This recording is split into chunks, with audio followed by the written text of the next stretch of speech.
Shri Nand Gopal Gupta Nandi ji, MSME विभाग के मंत्री श्री भूपेंद्र चौधरी जी, प्रभारी मंत्री गौतम बुद्ध नगर श्री ब्रजेश सिंह जी, एमएसएमई के राज्य मंत्री श्री हंसराज विश्वकर्मा जी, लोकप्रिय सांसद नोएडा डॉक्टर महेश शर्मा जी, राज्यसभा के माननीय सांसद श्री सुरेंद्र नागर जी, हमारे माननीय विधायकगण श्री पंकज सिंह जी, श्री तेजपाल नागर जी, श्री धीरेन्द्र सिंह जी, नवनियुक्त क्षेत्रीय अध्यक्ष श्री नवाब सिंह नागर जी, विधान परिषद के माननीय सदस्य श्री नरेंद्र भाटी जी, श्री चंद शर्मा जी, कोर क्षेत्रीय अध्यक्ष श्री सत्येंद्र सिसोदिया जी, जिला पंचायत अध्यक्ष अमित चौधरी जी, भारतीय जनता पार्टी के नगर के अध्यक्ष श्री महेश चौहान जी, जिलाध्यक्ष अभिषेक शर्मा जी, उत्तर प्रदेश शासन के अवस्थापना और औद्योगिक विकास के आयुक्त श्री दीपक कुमार जी, सलाहकार उत्तर प्रदेश शासन श्री अवनीश अवस्थी जी, सीओ नोएडा अथॉरिटी श्री कृष्णा करुणेश जी, नोएडा अथॉरिटी के हमारे सभी अधिकारीगण, यहाँ के हमारे सभी वरिष्ठ उद्यमी, आरडब्ल्यूए से जुड़े हुए सभी पदाधिकारीगण, अन्य स्टेक होल्डर्स, उपस्थित बहन और भाइयों, मैं सबसे पहले नोएडा अथॉरिटी को इस नए भवन के लिए हृदय से बधाई देता हूं। 50 वर्ष के बाद किसी अथॉरिटी के पास अपना स्वयं का कार्यालय अपने भवन में स्थापित हो, यह किसी एक उपलब्धि से कम नहीं है। और इसलिए जिनके पास अपना भवन नहीं तो वहां समस्याएं तो रहनी रहनी थी, जिनका अपना ठिकाना नहीं दूसरों को क्या ठिकाना देते थे। और यही यहां पर 2017 में हम लोगों ने देखा था। एक विजन होता है कार्य करने का, विल पावर होती है उस विजन को जमीनी धरातल पर उतारने का।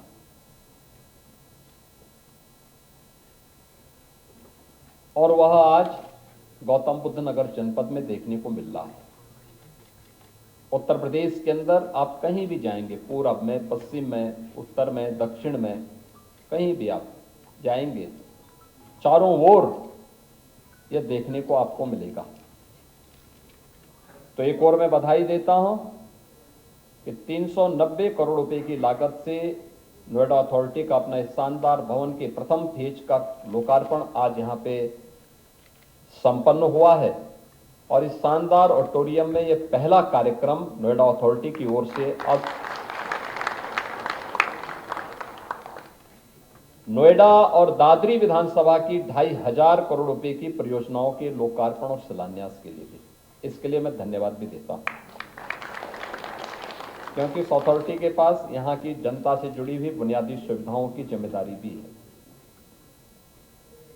और ये 2,500 करोड़ रुपए जनता से जुड़ी हुई उन समस्याओं के समाधान के लिए अथॉरिटी के द्वारा जो पैसा खर्च किया गया है या खर्च किया जाएगा अलग अलग सुविधाओं के लिए, उन सब से जुड़ी हुई है। आपने उत्तर प्रदेश के परसेप्शन को भी देखा है।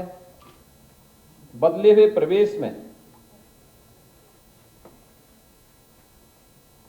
बदलती हुई उत्तर प्रदेश को आप बहुत नजदीक से महसूस कर रहे हैं। आज से 9 वर्ष पहले का उत्तर प्रदेश क्या था और आज का उत्तर प्रदेश क्या है। ये गौतम बुद्ध नगर जनपद तो वास्तव में 17 के पहले तत्कालीन मुख्यमंत्रियों के लिए स्थापित था। वे भय के मारे नहीं आते थे। मुझे याद है 2017 में मुख्यमंत्री बनने के बाद जब प्रधानमंत्री जी यहां पर आ रहे थे, मेट्रो का उद्घाटन था, तो मेरे पास संदेश आया था प्रधानमंत्री कार्यालय से कि आप किसी मंत्री को इसके लिए नियुक्त कर सकते हैं। मैंने कहा क्या मतलब, कोई विशेष बात? उन्होंने कहा नहीं, क्योंकि नोएडा के बारे में यह मान्यता है कि मुख्यमंत्री वहां नहीं आते हैं। मैंने कहा मैं तो नोएडा में ही हूं इस समय। उन्होंने कहा नोएडा में है? मैंने कहा हाँ, मैं प्रधानमंत्री जी के कार्यक्रम की तैयारी की समीक्षा करने के लिए आया था। उन्होंने कहा नहीं, प्रधानमंत्री जी का यह है कि बहुत आवश्यक नहीं, प्रोटोकॉल के बारे में बहुत चिंतित होने की आवश्यकता नहीं। मैंने कहा नहीं, मैं तो इन सब बातों को नहीं मानता हूं। मैं आध्यात्मिक व्यक्ति हूं, लेकिन रूढ़िवाद को नहीं मानता हूं। और ये जनता जनार्दन से जुड़ी हुई समस्या का समाधान की जिम्मेदारी जनता ने अगर भारतीय जनता पार्टी की सरकार को दिया है, तो हम उस समाधान का रास्ता निकालेंगे और मार्ग प्रशस्त ही करेंगे। और सबसे बड़ी समस्या हमारे सामने उस समय आई थी बिल्डर बायर का विवाद। हम लोगों ने बिठाया था, उसका रास्ता भी निकाला। 1 वर्ष में 1.25 लाख बायर्स को हम लोगों ने आवास भी उपलब्ध करवाए। बाद में कुछ लोग बहुत होशियार हो गए थे, वो सुप्रीम कोर्ट चले गए। तो फिर तो जब वहां मामला अटकता है तो फिर तो उसकी कोई सीमा नहीं होती, अंतहीन सिलसिला चलता है। और तो फिर भी गनीमत है कि जब समाधान नहीं निकला, हम लोगों को फिर नीति आयोग के सीईओ के नेतृत्व में एक टीम गठित करनी पड़ी, एक हाई लेवल कमेटी बनानी पड़ी, और फिर हम लोगों ने बहुत सारी सुविधाएं उसमें उपलब्ध करवाई और 3 लाख से अधिक बायर्स को हम मकान, उनका आवास उपलब्ध करवाने में सफल हुए हैं। बहुत सारी समस्याओं का समाधान हुआ, लेकिन मेरा मानना है कि अब नोएडा अथॉरिटी के पास अपना भवन होने के कारण हम बेहतरीन सुविधा यहां पर दे पाएंगे, चाहे वह यहां के अन्नदाता किसानों की समस्या का हो, चाहे वह यहाँ पे जिन लोगों ने यहाँ पे जितने भी ऐसे एसोसिएशन हैं, RWA हैं या उद्यमी हैं, इन सब की समस्या का समाधान अब एक छत के नीचे नोएडा अथॉरिटी के अपने कार्यालय भवन के अंदर प्राप्त होगा। और सारी सुविधाएं अथॉरिटी ऑनलाइन कर दे तो बहुत अच्छा होगा। मुझे लगता है आज के दिन पे हमें इसका उपयोग करना चाहिए। बेहतरीन सुविधा हो सकती है। Integrated command and control centre के माध्यम से हम एक एक कार्य को देख सकते हैं, वॉच कर सकते हैं, जवाबदेही तय कर सकते हैं, उन कार्य को आगे बढ़ा सकते हैं। हम लोगों ने पहले भी कहा, जिन लोगों ने अथॉरिटी से जमीनें ली हैं लेकिन वहां पर निवेश नहीं किया है, एक समय सीमा के बाद नोटिस जारी करिए, वहां नए निवेश को आमंत्रित कर दीजिए, नया लैंड बैंक बनाइए। जब नोएडा अथॉरिटी की परिकल्पना हुई होगी 1970 के दशक में, तब में और आज में बहुत अंतर आ गया है। हमें आज के परिप्रेक्ष्य में सोचना है, परिवर्तन कैसे आता है। आज मैं प्रातः काल यहां पे दोपहर में मैं यहां पहुंचा हूं और जेवर एयरपोर्ट पे हम लोगों ने लैंड किया। अब जेवर से कॉमर्शियल फ्लाइट प्रारंभ हो चुकी है, डोमेस्टिक प्रारंभ हो चुकी है, कुछ ही दिनों के बाद इंटरनेशनल फ्लाइट भी वहां से प्रारंभ हो जाएंगे।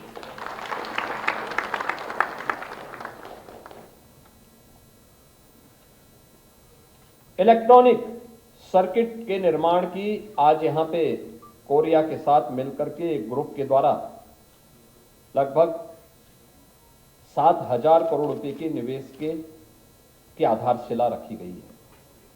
यानी इलेक्ट्रॉनिक कंपोनेंट और इलेक्ट्रॉनिक सर्किट की मैन्युफैक्चरिंग अब इसी जनपद में होगी।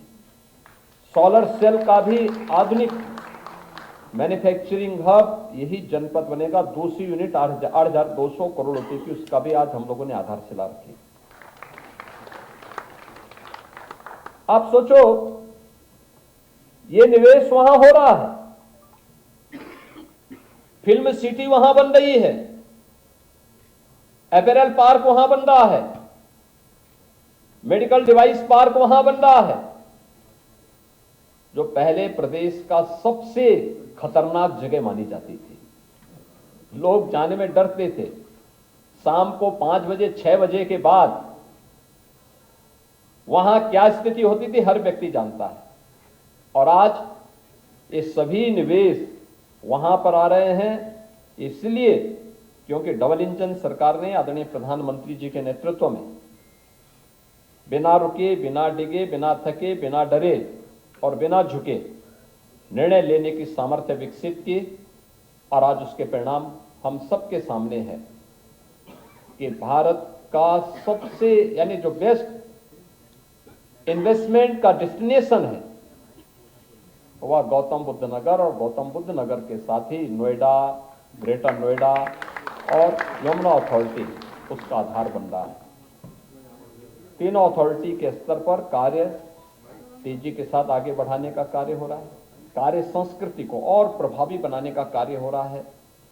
वर्षों की जकड़न को तोड़ने का कार्य हो रहा है। जन समस्याओं के साथ साथ उद्यमियों की समस्याओं के समाधान का मार्ग प्रशस्त हो रहा है।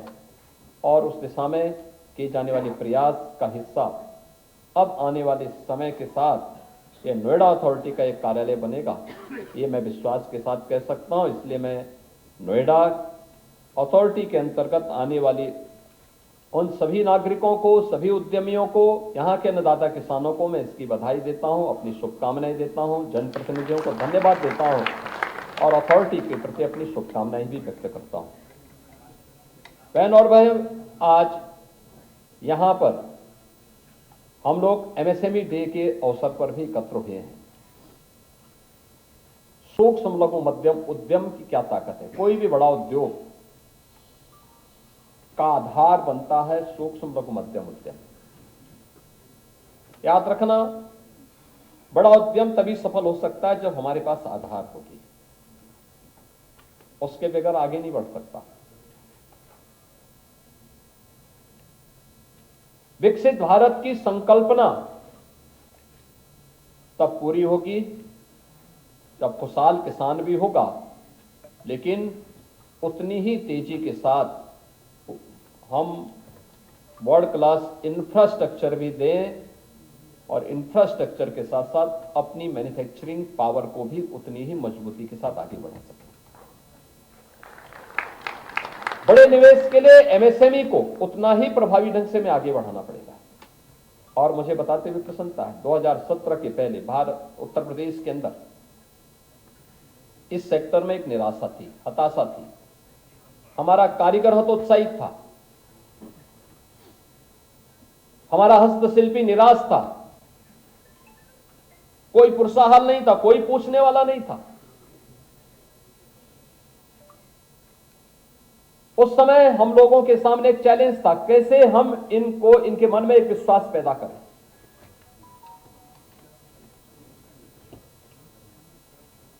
कहीं पॉल्यूशन कंट्रोल बोर्ड के लोग परेशान करते थे, कहीं विभाग की जकड़न उनको परेशानी में डालती थी, कोई मार्केट नहीं था, कोई डिजाइन नहीं थी, कोई टेक्नोलॉजी नहीं थी।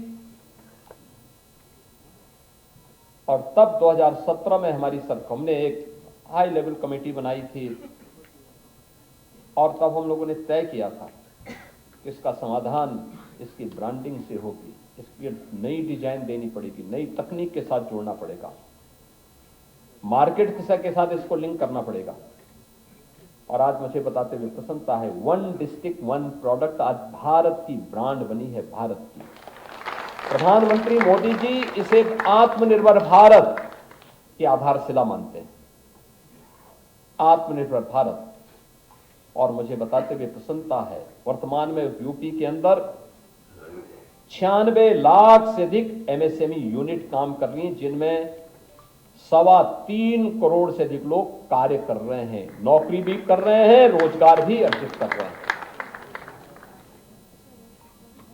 कोविड कालखंड में जब पूरी दुनिया पस्त थी, यूपी का एमएसएमई उद्योग चल रहा था। उत्तर प्रदेश के अंदर 40 लाख कामगार और श्रमिक वापस अपने घरों के लिए आए, तो लोगों ने मुझसे कहा कि सब क्या कर रहे हैं आप, इनको कहां भेज रहे हैं। मैंने कहा यूपी के लोग हैं, कहां जाएंगे, हम उनकी जिम्मेदारी लेंगे। मुझसे पूछा गया कितने दिन आप खिला पाएंगे, हमने कहा जितने दिन सामर्थ्य होगी खिलाएंगे। कहा कितने दिन, मैंने कहा 3 वर्ष का राशन तो हमारे पास है, 3 वर्ष के बाद देखेंगे, पहले तो आज उसकी जान बचाने की है, हम उसको पहले जान बचाएंगे, उसको फ्री में खाने की सुविधा देंगे और उसके रोजगार के लिए भी प्लेटफॉर्म उपलब्ध करवाएंगे। मुझे बताते हुए प्रसन्नता है, मैंने उस समय अपील की थी एमएसएमई यूनिट को कि कम से कम 1-2 लोगों को अपने एडजस्ट कर दो। लोगों ने किया। 90% से अधिक कामगार और श्रमिक यूपी में ही रह गए। आज परिणाम हम सबके सामने, ये सभी यूपी के विकास में अपना योगदान दे रहे हैं। हमारा एमएसएमई सेक्टर मजबूती के साथ आगे बढ़ा है और आज यूपी 2 लाख करोड़ रुपए से अधिक के प्रोडक्ट को एक्सपोर्ट भी कर रहा है। हमने उन्हें टेक्नोलॉजी दी, डिजाइन दी, कॉमन सर्विस सेंटर उनके लिए बनाए। पिछले 4 वर्षों से लगातार हम यूपी के अंदर जो भी मैन्युफैक्चरिंग की हमारी पावर है उसकी शोकेसिंग के लिए ग्रेटर नोएडा के इंडिया एक्सपो सेंटर में हम उत्तर प्रदेश का ट्रेड शो आयोजित कर रहे हैं। लोगों को पता ही नहीं था कि यह सामर्थ्य यूपी के पास भी है। आंखें खुली की खुली रह जाती हैं लोगों की जब लोग सुनते हैं कि भारत के कुल मोबाइल मैन्युफैक्चरिंग का 55% यूपी के अंदर हो रहा है और इलेक्ट्रॉनिक कंपोनेंट का लगभग 60% प्रोडक्शन मैन्युफैक्चरिंग यूपी के अंदर हो रहा है। लोगों की आंखें खुली की खुली रहती है। यह ताकत है यूपी और उस ताकत की दृष्टि से आज का दिन अत्यंत महत्वपूर्ण है। आज हमने कर्टेन लेजर जारी किया है। 25 से लेकर 29 सितंबर तक यूपी ट्रेड शो का, जो इसी ग्रेटर नोएडा में होना है। इसमें एग्जीबिटर्स आएंगे, फॉरेन बायर्स भी आएंगे। यूपी भर में जहां भी हमारे पास मैन्युफैक्चरिंग पावर है उसकी शोकेसिंग के लिए प्लेटफॉर्म गवर्नमेंट उन्हें उपलब्ध करवाएगी और B2B और B2G की वहां पे बैठकें आयोजित होकर के नए ऑर्डर भी उपलब्ध कराए जाएंगे। गत वर्ष बहुत अच्छा बिजनेस हुआ था, जो लोग आए थे दुनिया से उनके ऑर्डर मिले थे और ये एक अवसर होगा हमारे लिए। आज आपने देखा होगा सीएम युवा उद्यमी स्कीम, ये यूपी गवर्नमेंट की एक नई स्कीम है। हम लोगों ने गत वर्ष इसको लॉन्च किया था, जिसमें हम लोगों ने नए उद्यमी के लिए, कोई नौजवान आता अपना स्वयं का स्टार्टअप, अपना स्वयं का बिजनेस स्थापित करना चाहता है, मां बाप का सहयोग नहीं है, सामर्थ्य नहीं, गवर्नमेंट कह रही है हम आपके साथ में, उसकी ट्रेनिंग करवा रहे हैं, उसकी रुचि के अनुरूप बिजनेस तय करवा रहे हैं और फिर 5 लाख रुपए, पहले चरण में 5 लाख रुपए ब्याज मुक्त, गारंटी मुक्त लोन उन्हें उपलब्ध करवा रहे हैं और मार्जिन मनी भी उपलब्ध करवा रहे हैं। आपने देखा होगा यहां पे हमने कुछ बैंकर्स को सम्मानित किया है मंच पे, उन्हें इसलिए क्योंकि उन्होंने रुचि दी और बैंकर्स का तो पूंजी की सुरक्षा हो रही है, बिजनेस उनका बढ़ेगा। माफ हम कर रहे हैं, हम पैसा बैंक को देंगे, बैंक का पैसा जमा करने से नहीं, वो तो जब बिजनेस में आएगा। सर्कुलर इकोनॉमी ही ग्रोथ करती है, जब डंप हो जाएगी तो नहीं करेगी और यही हम इस स्कीम के माध्यम से करना चाहते हैं। बैंक भी बना रहे, नए उद्यमी भी खड़े हों और गवर्नमेंट का सपोर्ट भी होगा। आज हमने यही सब कार्य यहाँ प्रारंभ किया है। और मैं आप सबसे भी अपील करूंगा, प्रधानमंत्री जी जिस बात के लिए सभी भारतीयों से बार बार कहते हैं, वह इस बात को लेकर कहते हैं कि भाई अगर कोई आपके यहाँ जन्मदिन है, कोई मांगलिक कार्यक्रम है, या किसी मित्र से मिलने के लिए जा रहे हैं, कोई पर्व और त्योहार के समय कोई गिफ्ट दे रहे हैं, तो हमें अपने लोकल प्रोडक्ट को हम दें। लोकल प्रोडक्ट को देंगे तो आपका पैसा आपके कारीगरों के पास जाएगा, आपके हस्तशिल्पी के पास जाएगा, आपके मार्केट के पास जाएगा। वे समृद्ध होंगे तो देश समृद्ध होगा, वह आत्मनिर्भर होंगे तो देश आत्मनिर्भर होगा। और इन्हीं सब बातों को लेकर के यूपी इंटरनेशनल ट्रेड शो, उसी बात को लेकर के हम लोग यहाँ पे आयोजित कर रहे हैं। उस प्रकार के ट्रेड शो हम जनपद स्तर पर भी आयोजित कर रहे हैं, अलग अलग क्षेत्रों में आयोजित कर रहे हैं। हम लोगों ने इस वर्ष एक नया कार्यक्रम प्रारंभ किया है, वन डिस्ट्रिक्ट वन प्रोडक्ट की तर्ज पर वन डिस्ट्रिक्ट वन कुजीन का। व्यंजन का भी, खान पान अलग अलग जनपद की अलग अलग है, अलग अलग जनपद के खान पान, उसकी ब्रांडिंग हम लोग नहीं कर पाए। आप देखेंगे यूपी का जो भी व्यंजन है या भारत का जो भी व्यंजन है, हेल्दी है, लोगों के लिए स्वास्थ्यप्रद है, लेकिन हम लोग